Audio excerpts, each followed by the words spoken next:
हे मांगिने चानी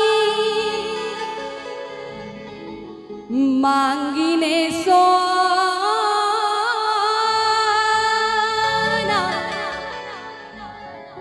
मांगिने चानी ने सोना चाहिए ने चांदी चाहिए।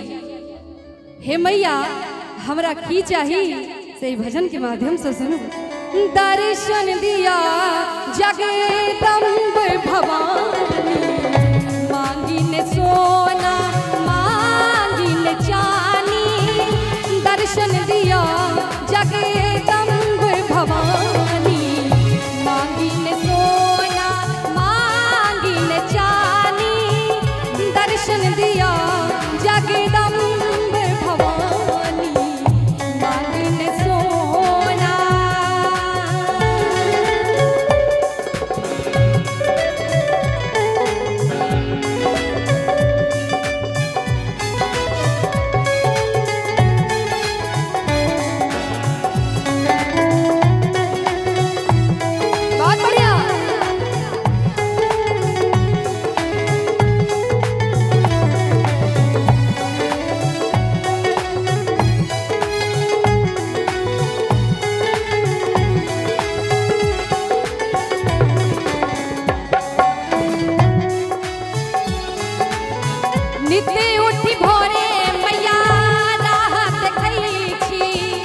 दर्शन लहे अम्बे चाह करई छी।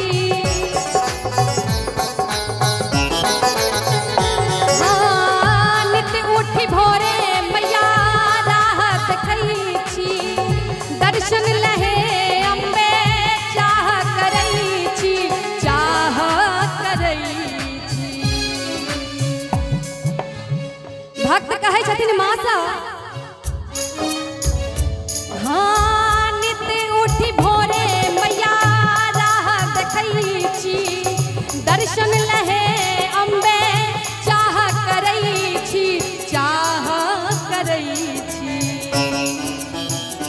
और एना ने कनी दोनों हाथ उठक चाहिए आगू सब पाछू तक सब कियो कनी दोनों हाथ उठाकर और ताली बजाकर माँ के कहियो हे माँ पूजन विधि हमा किछुओ न जानी। पूजन विधि हमा किछुओ न जानी।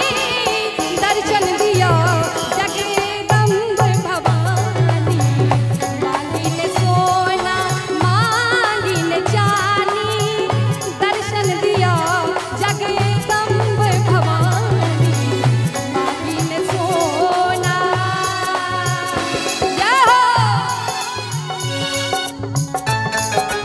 ताली बजाकर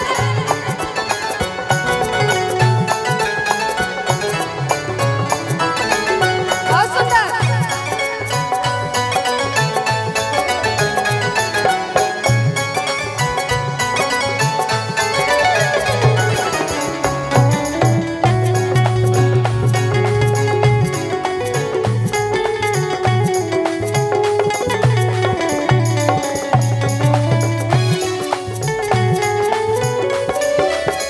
तीन भुवन के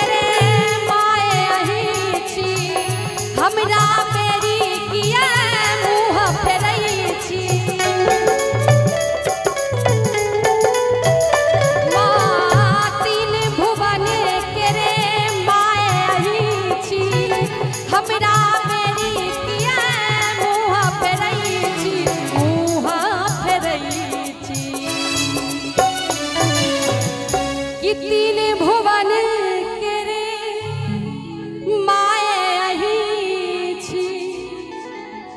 हे हमरा बेरी किया मुँह फेरई छी। हे मुँह फेरई छी।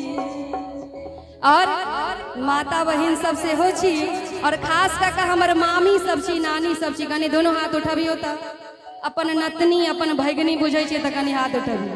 आ खास करके हमर मामियो बैसलिए हमर बहिन जिनका संगे बचपन खेलेने छी गायत्री दीदी से हो बैसल छै कनी दोनों हाथ उठा कर ताली बजा कर कहबै कथी कहबै छी मैया कहबै छी मैया कहबै छी मैया आहा कल्याणी कहबै छी मैया आहा कल्याणी दर्शन दियो जगदम्ब भवानी मांगिन सोना मांगिन चांदी दर्शन दियो जगदम्ब भवानी मांगिन सोना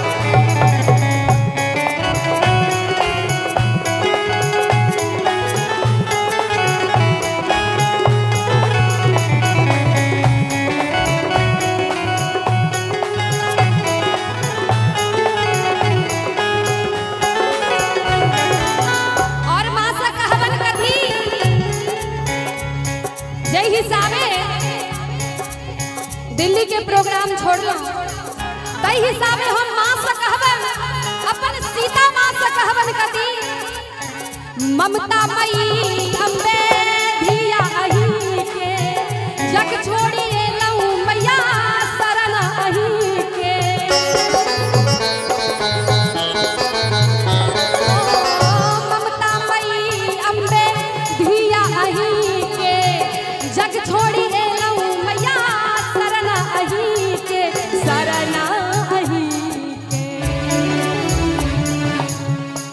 ममता मई अम्बे बेटी अही के हे जग छोड़ी एलऊ मैया शरण अही के माँ शरण अही और आप कहू माँ आप कहू माँ आप कहू माँ कते हम कानी आप कहू माँ कते हम कानी और जानकी मैया से जे सब प्रेम करे छी हाथ उठाबियो त जे सब सीता मैया से प्रेम करे छी आ जिनका सीता मैया दुटा सुंदर सुंदर हाथ देने हुए दुटा हाथ उठेबे जिनका एकटा देने हुए एकटा उठेबे और जिनका नहीं देने हुए जिनका हाथे नहीं देने हुए उनका लेल कोनो नहीं जिनका नहीं भेटल हुए ओना हमर नजर जत तक जा रहल है सबके दुटा सुंदर सुंदर हाथ नहीं रुकू एकटा चीज हम नोटिस के लिए आगा उठे छे बगल में उठे छे लेकिन पाछा में सब नींद गबै छथिन पाछा ई सब सोच रहल छथिन जे हम त पाछा बैसल छी हमरा कियो थोड़ी देखैया लेकिन हम नहीं देखै छी आहा नहीं देखै छी जानकी मैया सबके देख रहल हमहू देख रहल छी से याद रखो हुनका से चोरी नहीं चलत कनी दोनों हाथ उठा दियो दोनों हाथ उठा का मां से कहबन सब क्यों कहती आप कहू मां आप कहू मां आप कहू मां कते हम कानी और ताली बजक चाहिए आगू से पाछू तक चारू बगल से दर्शन दिया